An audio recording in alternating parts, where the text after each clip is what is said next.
Hello guys, ഇന്നും പതിവിൽ നേരത്തെ ഒന്നല്ല എണീച്ചത്. എന്നും വിചാരിക്കും നേരത്തെ എണീക്കണമെന്ന്, പക്ഷെ അതങ്ങോട്ടൊന്നും നടക്കാറില്ല. ഹോസ്റ്റലിലാണെങ്കിൽ 7 മണിയാകുമ്പോഴേക്കും എല്ലാവരും കൂടി ചാടി എണീച്ച് പോവും. പക്ഷെ ഇവിടെ അങ്ങനെ നടക്കണമൊന്നുമില്ല കേട്ടോ. വിചാരിച്ചാൽ നടക്കാവുന്നതുള്ളൂ. ഞാൻ അതിനൊട്ട് ശ്രമിക്കാറുമില്ല, എനിക്കൊട്ടും അത് പറ്റേവില്ല. അതുകൊണ്ട് ഞാൻ കിടന്നുറങ്ങും. പിന്നെ വീട്ടുകാരാണെങ്കിൽ ഇപ്പം ഒന്നും പറയാറുമില്ല. പണ്ടൊക്കെ കിടന്നുറങ്ങാറുണ്ടെങ്കിൽ കിടന്ന് ചീത്തയൊക്കെ പറയുമായിരുന്നു. പക്ഷെ ഇപ്പം അങ്ങനെ പറയാറൊന്നുമില്ല കേട്ടോ.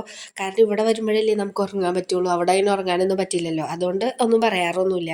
രാവിലെ പല്ല് തേക്കാൻ പോയപ്പോൾ പുളിമരത്തിലുള്ള പുളി കുലുക്കി കളയലാണ് പരിപാടി. അത് ഇന്നൊന്നും തുടങ്ങിയ പരിപാടിയല്ല, ചെറുപ്പത്തിലേ തുടങ്ങി. ഉള്ള പുളിയൊക്കെ പറിച്ച് കാട്ടി കളയലാണ്.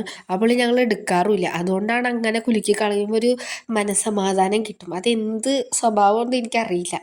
ഇപ്പം രാവിലെ എണീച്ച് വന്നപ്പോൾ ചായ കുടിക്കാനല്ല തോന്നിയത്, ചോറ് കഴിക്കാനാണ്. അതുകൊണ്ട് തന്നെ പോയി കോവക്കുപ്പേരി ഉണ്ടാക്കിയിട്ടാണ് ഇന്നത്തെ പരിപാടി തുടങ്ങുന്നത്. അമ്മയുടെ കുഞ്ഞ് വേപ്പിൻ തൈന്നാണ് ഞാൻ വേപ്പില പറിച്ചത്. ഇത് വീഡിയോ കാണുമ്പോൾ ചിലപ്പോൾ എനിക്ക് കിട്ടിയിരിക്കും. പക്ഷേ നമുക്ക് വേപ്പില ഇടാണ്ട് വേറെ രക്ഷയില്ല. അതുകൊണ്ട് ഞാൻ അതിൽ നിന്ന് വേപ്പിലേക്ക് എടുത്തിട്ടുണ്ടായിരുന്നു. സാമ്പാർ, ക്യാബേജ്, പിന്നെ ഉണക്കമീൻ, കോവക്കുപ്പേരിയും കൂട്ടിയിട്ട് നമ്മൾ നല്ലോണം ഫുഡ് കഴിച്ചു. ഇതൊക്കെ രാവിലെയാണ് കഴിക്കണത്. ഒക്കെ കഴിഞ്ഞ് കുറച്ച് നേരം കഴിഞ്ഞപ്പോൾ നമുക്ക് കൂർക്ക നന്നാക്കാൻ ഉണ്ടായിരുന്നു. കൂർക്ക എനിക്ക് ഭയങ്കര ഇഷ്ടമാണ്. അത് നന്നാക്കി കഴിഞ്ഞിട്ടുണ്ടായിരുന്നു. 1 മണി തൊട്ട് 3 മണി വരെ അതിരുന്ന് നന്നാക്കലായിരുന്നു പരിപാടി. അത് നന്നാക്കി കഴിഞ്ഞിട്ട് ഇതേ നന്ദു നമുക്ക് ഈ ചെമ്പരത്തിയുടെ ഒരു കുരു തന്നിട്ടുണ്ടായിരുന്നു. അത് ഞങ്ങൾ കഴിക്കാറുണ്ട് കേട്ടോ.